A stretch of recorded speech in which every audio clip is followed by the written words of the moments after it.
بعدي قالوا نعبد إلهك وإله آبائك إبراهيم وإسماعيل وإسحاق إلها واحدا ونحن له مسلمون صدق الله العظيم رب اشرح لي صدري ويسر لي أمري واحلل عقدة من لساني يفقهوا قولي اللهم صل على سيدنا محمد وعلى آل سيدنا محمد وبارك وسلم اللهم صل على سيدنا محمد وعلى آل سيدنا محمد وبارك وسلم اللهم صل على سيدنا محمد وعلى آل سيدنا محمد وبارك وسلم۔ آج دنیا کے اندر تین بڑے بڑے مذاہب پائے جاتے ہیں۔ ایک اسلام ہے، دوسرا عیسائیت نصرانیت ہے، اور تیسرا یہودیت ہے۔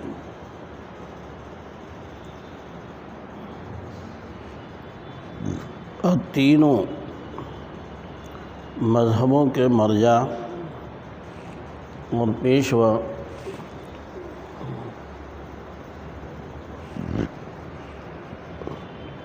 سیدنا حضرت ابراہیم علی نبینا علیہ الصلاۃ والسلام ہیں۔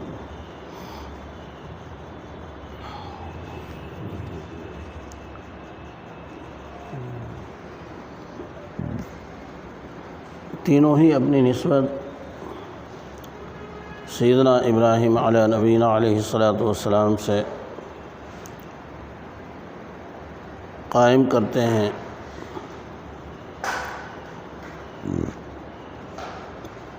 لیکن جب سے یہ دنیا قائم ہوئی ہے آج تک اللہ تعالیٰ کے نزدیک دین اور مذہب و اسلام ہی رہا ہے۔ نام چاہے بدلتا رہا ہو، یہودیت ہو، بنی اسرائیل ہو یا عیسائیت ہو،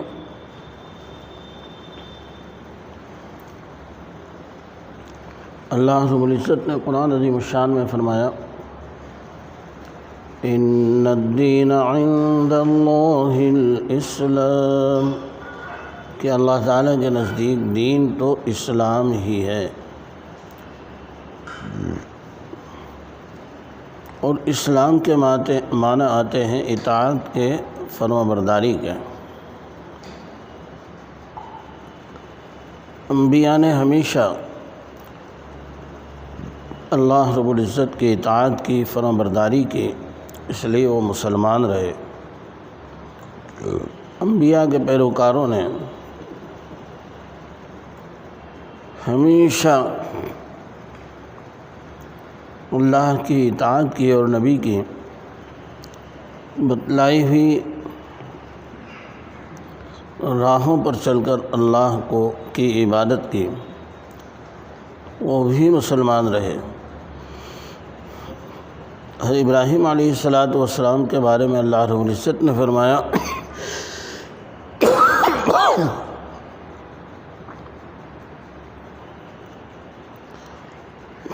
اذ قال له ربه اسلم، کہ وہ کیسا مبارک وقت تھا کہ جب اس کے رب نے، یعنی ابراہیم علیہ السلام کے رب نے ان سے کہا اسلم، کہ تم مسلمان ہو جاؤ، اطاعت قبول کرو۔ حضرت نے فرمایا قال اسلمت لرب العالمین، کہ میں نے اطاعت قبول کی رب العالمین کی، یہ نہیں کہا اسلمت لک میں آپ کی اطاعت قبول کر رہا ہوں، بلکہ رب العالمین کہا اور بتلایا کہ میرا اطاعت کرنا کوئی میرا کمال نہیں ہے، کوئی احسان نہیں، بلکہ آپ کی ذات تو وہ ہے جو جہانوں کی پروردگار ہے اور اسی کی مستحق ہے کہ آپ کی اطاعت فرمانبرداری کی جائے۔ حضرت ابراہیم علیہ السلام نے اپنی اولاد کو اسی کی وصیت کی، وَوَصَّىٰ بِهَا إِبْرَاهِيمُ بَنِيهِ وَيَعْقُوبُ يَا بُنَيَّ إِنَّ اللَّهَ اصْطَفَىٰ لَكُمُ الدِّينَ، اور یعقوب علیہ السلام نے بھی وصیت کی ہے، میری پیاری اولاد، تمہارے لیے اللہ نے دین کو چن لیا ہے، پسند کر لیا، منتخب کر لیا، اور وہ دین اسلام ہے۔ یہ فرمایا وَلَا تَمُوتُنَّ إِلَّا وَأَنْتُمْ مُسْلِمُونَ، کہ دیکھو تمہیں موت نہ آئے مگر اس حالت میں کہ تم مسلمان ہو، مرو تو اسلام پر مرنا، اللہ کی اطاعت اور فرمانبرداری کے ساتھ اس دنیا سے جانا، بغاوت کے ساتھ نہیں۔ اس وصیت کے بعد بھی جو زندگی میں آپ کرتے رہے ہیں یعقوب علیہ السلام، آپ کو اطمینان نہیں ہوا، کیوں؟ اس لیے کہ آپ نے کنعان چھوڑ کر مصر کی رہائش اختیار کی حضرت یوسف علیہ السلام کی وجہ سے۔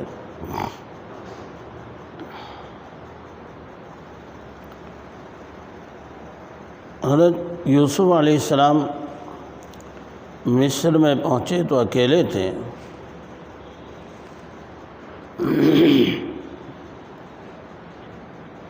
لیکن یوسف علیہ السلام نے اپنی شرافت، اپنی نیکی، عصمت اور پاک دامنی اور سچی انسانی ہمدردی، اخلاص للہیت کا وہ ثبوت دیا کہ ایک وقت آیا کہ بادشاہ وقت نے اپنے ملک کی سلامتی اور ترقی اور ملک کو ڈوبنے سے بچانے کے لیے حکومت کی باغ ڈور حضرت یوسف علیہ السلام کے حوالے کی، جبکہ بادشاہ وقت جانتا تھا کہ یوسف علیہ السلام نہ تو مصر کے رہنے والے ہیں، پردیسی مسافر ہیں، باہر کے ہیں، اور پھر مذہب بھی دوسرا ہے، اہل مصر مشرک ہیں، کافر ہیں، جبکہ حضرت یوسف علیہ السلام نے صاف اعلان کر دیا تھا وَاتَّبَعْتُ مِلَّةَ آبَائِي إِبْرَاهِيمَ وَإِسْحَاقَ وَيَعْقُوبَ، کہ میں تو اپنے بڑوں کا اتباع کرتا ہوں اور میرے بڑے مشرک نہیں تھے، ہم شرک سے بیدار ہیں، تو مذہب بھی اسلام تھا، اہل مصر کے ہم مذہب بھی نہیں تھے، لیکن عزیز مصر جانتا تھا کہ اگر ملک کے ساتھ سچی وفاداری اور سچی ہمدردی کا جذبہ اگر ہے تو صرف اس مومن اور مخلص بندے ہی کے اندر ہے۔ چنانچہ اس نے آپ کو زمام حکومت دی، آپ بادشاہ بنے، اسی بنیاد پر پھر آپ کے بھائی قحط کے زمانے میں غلہ لینے آئے، اور آپ نے جب تعارف بھائیوں سے ہو گیا تو آپ نے کہا اچھا ابا کو بھی لے آؤ، وَأْتُونِي بِأَهْلِكُمْ أَجْمَعِينَ، اپنے تمام اہل و عیال کو لے آؤ۔ چنانچہ یعقوب علیہ السلام اپنے تمام اہل و عیال کے ساتھ مصر میں آباد ہوئے۔ آپ کو فکر یہ ہوئی کہ مصر کا عام ماحول مشرکانہ کافرانہ ہے، باغیانہ، اللہ سے باغیانہ ماحول ہے، کہیں ایسا نہ ہو کہ اس ماحول میں رچ بس کر یہ اپنے باپ دادا کے اور بڑوں کے دین سے ہٹ جائیں، توحید سے ہٹ جائیں اور اللہ کے ساتھ یہ شرک کرنا شروع کر دیں۔ اس لیے کہ اس دنیا کے اندر اس سے بڑا کوئی ظلم نہیں ہو سکتا کہ انسان اپنے پیدا کرنے والے کے ساتھ شرک کرے اور اپنے مالک کو، اپنے پیدا کرنے والے خالق کو نہ پہچانے، اسے چھوڑ کر کہیں بندر کی عبادت کرے، اس کا ہنومان رکھ لینا، کہیں انسانوں کی عبادت کرے، کہیں عورتوں کی عبادت کرے، انہیں ماتا کہے، کہیں درختوں کی عبادت کرے۔ حد تو یہ کہ اللہ کے نزدیک ایسا بندہ اتنا گرتا، اتنا ذلیل ہوتا ہے کہ پھر اللہ تعالیٰ اس عظیم مخلوق جس کو اللہ نے فرشتوں سے سجدہ کرایا، اس کو پھر اتنا ذلیل کر دیتے ہیں کہ وہ گوبر کے سامنے بھی ماتھا ٹیکنے لگتا ہے اور گوبر کی بھی پوجا شروع کر دیتا ہے۔ وہ گوبردھن کہتا، پھر شرمگاہ کی پوجا کرنے لگتا ہے۔ ہر گندی سے گندی اور ذلیل سے ذلیل چیز کے سامنے جھکنے میں اسے کوئی عار نہیں ہوتا۔ جب بندہ شرک پر اترتا ہے تو پھر اللہ تعالیٰ اس کو اتنا ذلیل کرتا ہے اس دنیا کے اندر کہ پھر ہر گندی اور مہین اور ذلیل چیز کے سامنے بھی جھکنے میں وہ فخر محسوس کرتا ہے۔ تو چونکہ مصر کا عام ماحول مشرکانہ تھا، اس لیے حضرت یعقوب علیہ السلام نے عین حالت مرگ میں جب نزا کی کیفیت طاری ہے، اس وقت اپنی اولاد کو جمع کیا اور جمع کر کے کہا کہ دیکھو اس ماحول سے میں خائف ہوں، ڈر رہا ہوں، مجھے اس وقت تک قبر میں چین اور سکون نہیں ملے گا جب تک میں تم سے اللہ کی وحدانیت پر اور اس بات پر کہ تم اس ایک اکیلے اللہ کی عبادت کرو گے جو اس کائنات کا بنانے والا ہے، زمین آسمان کا بنانے والا ہے، اس کائنات کے ذرے ذرے کا مالک ہے، ذرے سے لے کر پہاڑ، چونٹی سے لے کر فرشتے اور جبرائیل، عظیم سے عظیم مخلوق کا مالک ہے۔ اس اکیلے اللہ کی جب تک تم عبادت نہیں کرو گے،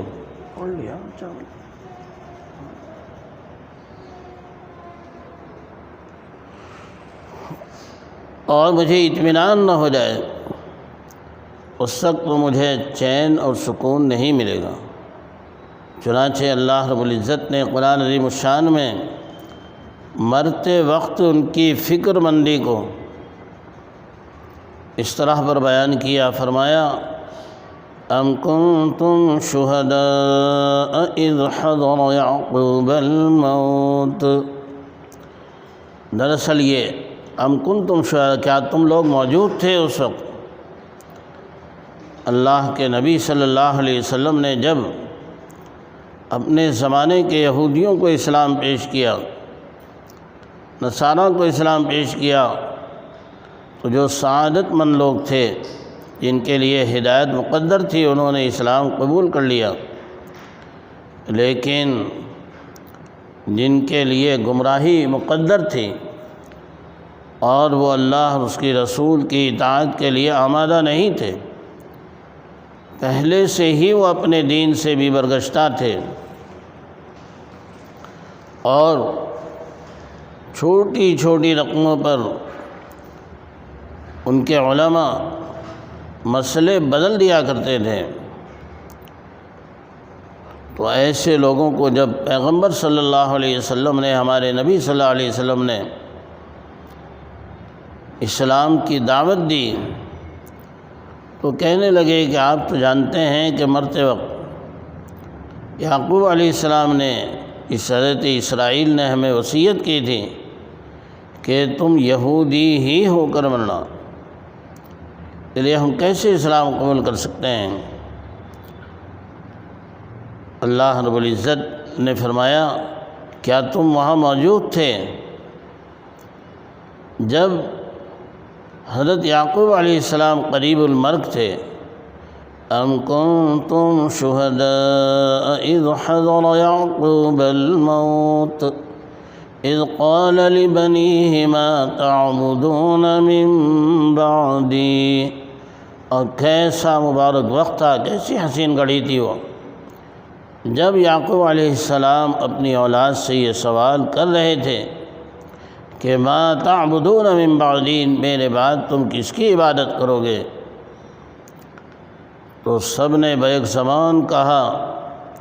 کہ ابا جان، ہم نے جو اپنے بڑوں سے سبق حاصل کیا ہے، ہم اپنے بڑوں کے طریقے سے نہیں ہٹیں گے،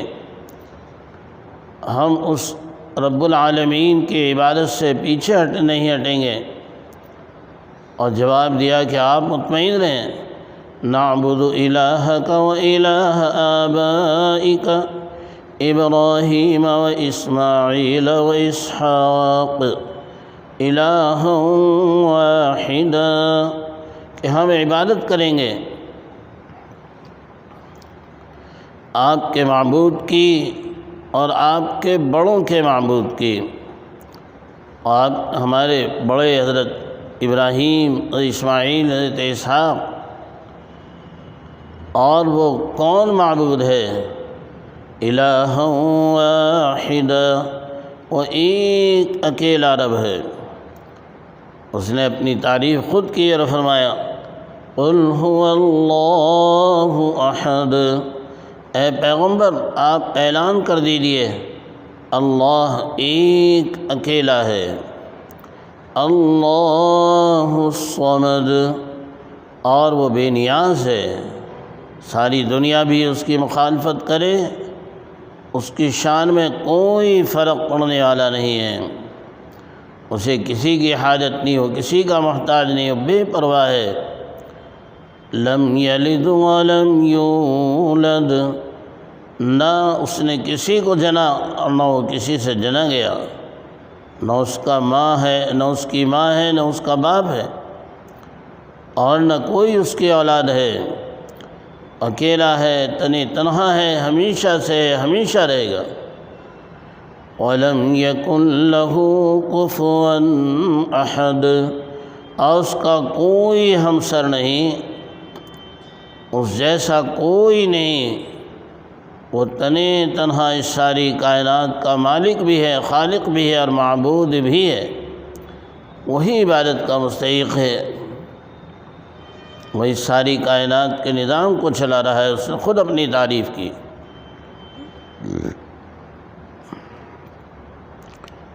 اور یعقوب علیہ السلام کی اولاد نے اس بات کا اقرار کیا وَنَحْنُ لَهُ مُسْلِمُونَ، اور ہم اسی کے فرمانبردار رہیں گے، ایک اللہ کے۔ تو یہاں مسلم کا لفظ کیا، ہم مسلمان رہیں گے۔ تو اسلام ایک دائمی مذہب ہے، حضرت آدم علیہ السلام سے لے کر آج تک اللہ کے نزدیک اگر کوئی پسندیدہ دین ہے وہ دین اسلام ہی ہے۔ اللہ رب العزت نے قرآن کریم میں صاف اعلان کر دیا وَمَن يَبْتَغِ غَيْرَ الْإِسْلَامِ دِينًا فَلَن يُقْبَلَ مِنْهُ وَهُوَ فِي الْآخِرَةِ مِنَ الْخَاسِرِينَ، جو بندہ بھی اسلام کے علاوہ کوئی دوسرا دین اختیار کرے گا ہرگز قبول نہیں کیا جائے گا، اور یہ بندہ آخرت میں بڑے خسارے اور ٹوٹے میں رہے گا۔ تو اللہ کے یہاں دین ہمیشہ اسلام ہی رہا ہے۔ اسلام کے معنی آتے ہیں اطاعت کے، فرمانبرداری کے، جیسا کہ صحابہ نے مکمل اطاعت کر کے دکھلا دیا، جس کو اللہ تعالیٰ نے فرمایا یہود کو مخاطب کرتے ہوئے فَإِنْ آمَنُوا بِمِثْلِ مَا آمَنْتُمْ بِهِ، صحابہ کو مخاطب کرتے ہوئے یہود کے سلسلے میں فرمایا کہ اگر یہ لوگ بھی ایسے ہی ایمان قبول کر لیں جیسے تم نے ایمان قبول کیا ہے فَقَدِ اهْتَدَوْا، تو یہ بھی راہیاب ہو جائیں گے، یہ بھی سیدھی راہ پر پڑ جائیں گے۔ اگر ایسے ہی ایمان قبول کر لیں تو صحابہ کا ایمان معیار قرار دیا گیا ہے۔ چنانچہ صحابہ نے مکمل اطاعت اور اتباع کا ثبوت دیا، اور اپنی جان، مال، عزت، آبرو، ہر چیز اس دین اسلام کی خاطر قربان کر دی۔ ہجرت کے موقع پر سیدنا ابوبکر صدیق رضی اللہ عنہ کا پورا گھرانہ پیغمبر اسلام صلی اللہ علیہ وسلم کی حفاظت میں لگا رہا، اور ہجرت کے لیے آپ نکلے تو گھر خالی کر کے نکلے پیغمبر صلی اللہ علیہ وسلم کی خدمت کے لیے۔ غزوہ تبوک کے موقع پر ابوبکر صدیق رضی اللہ عنہ نے اپنے سارا اثاثہ اسلام کی عظمت اور سربلندی کے لیے پیارے نبی صلی اللہ علیہ وسلم کے قدموں میں لا کر ڈال دیا۔ کیسے بھی حالات رہے، لیکن اسلام پر جمے رہے۔ ایک وقت وہ بھی آیا کہ پیغمبر صلی اللہ علیہ وسلم کی وفات کے بعد ارتداد پھوٹ پڑا، لوگ اسلام سے پھرنے لگے، اور کچھ لوگ اسلام میں رہتے ہوئے اسلام کے بعد احکامات کا انکار کرنے لگے۔ کسی نے کہا ہم نماز نہیں پڑھیں گے، کسی نے کہا ہم زکوٰۃ نہیں دیں گے، اور دوسرے احکامات سے سرتابی کا اعلان کیا۔ ابوبکر صدیق رضی اللہ عنہ کی حمیت اور غیرت بیدار ہوئی، اور نہایت غیرت کے ساتھ للکار کر فرمایا انقص الدین وانا حی، کیا میرے رہتے ہوئے دین میں کمی کی جا سکتی ہے؟ میری حمیت اور غیرت اسے برداشت نہیں کرے گی، گوارا نہیں کرے گی۔ نہایت ہی غیرت میں ڈوبا ہوا جملہ تھا کہ میرے ہوتے ہوئے اور دین میں کمی ہو، یہ نہیں ہو سکتا۔ چنانچہ اعلان کر دیا کہ جو اسلام سے ذرہ برابر بھی سرتابی کریں گے، اس کے بنیادی احکامات سے روگردانی کریں گے، میں ان سے بھی جہاد کروں گا۔ مانعین قتال سے، مانعین زکوٰۃ سے آپ نے جہاد کا اعلان کر دیا، اور فرمایا کہ اگر کوئی بندہ رسول اللہ صلی اللہ علیہ وسلم کے زمانے میں اقال یعنی وہ رسی جو لگام میں باندھی جاتی ہے، اگر وہ رسی بھی زکوٰۃ میں دیتا ہے تو میں وہ بھی وصول کروں گا۔ اللہ رب العزت نے مسلمانوں کو حکم دیا یا ایھا الذین آمنوا ادخلوا فی السلم کافہ، اے ایمان والو اسلام میں تم پورے داخل ہو جاؤ، یعنی اسلام کے حصے اور بخیے نہ کرو، حصے بخلے نہ کرو، اسلام کی دھجیاں نہ اڑاؤ، بلکہ جب تم نے اللہ کا کلمہ پڑھ دیا اور یہ اعلان کر دیا لا الہ الا اللہ کہ اللہ کے سوا کوئی معبود نہیں ہے، اور اعلان کر دیا تم نے محمد رسول اللہ کہ محمد صلی اللہ علیہ وسلم اللہ کے رسول ہیں، یہ اسلام کا بنیادی کلمہ ہے۔ انسان اس کلمے کو جب پڑھتا ہے تو اسلام میں داخل ہو جاتا ہے، اور جب اسلام میں داخل ہوتا ہے تو اللہ اس کا استقبال کرتا ہے۔ اور پھر پیارے نبی صلی اللہ علیہ وسلم نے فرمایا اللہ اس بندے کو اس طرح اپنی رحمت کے آغوش میں لیتا ہے کہ الاسلام یہدم ما کان قبلہ، کہ اس کا یہ اسلام اور کلمہ پڑھنا اور یہ اعلان اللہ اس کے رسول کی اطاعت فرمانبرداری کا عہد، اور اس عہد پر اللہ کی طرف سے فیصلہ ہوتا ہے، اور اس کے جتنے پچھلے پاپ اور گناہ ہوتے ہیں وہ سب معاف کر دیے جاتے ہیں، دھل دیے جاتے ہیں۔ الاسلام یہدم ما کان قبلہ، تو اسلام اللہ کا ایک پسندیدہ دین ہمیشہ سے، اور آج بھی ہمیں اگر نجات ملے گی تو اسلام ہی میں نجات ملے گی، کیونکہ پیارے نبی صلی اللہ علیہ وسلم نے صاف اعلان کر دیا الاسلام یعلو ولا یعلا، کہ اسلام ہی سربلند رہے گا، اسے کوئی جھکا نہیں سکتا ہے۔ تو جب اسلام کو عزت ملے گی تو جو بندہ سچائی اور وفاداری کے ساتھ اسلام سے جڑے گا اللہ تعالیٰ اس کو بھی عزت عطا فرمائے گا، دنیا میں بھی سرخروئی ملے گی اور آخرت میں بھی اسے سرخروئی ملے گی۔ آج دشمنان اسلام یہ چاہتے ہیں کہ اسلام کو مٹا دیا جائے، لیکن جنہوں نے اللہ کا کلمہ پڑھ لیا، حضرت موسیٰ علیہ السلام نے اس زمانے میں جب کہ بنی اسرائیل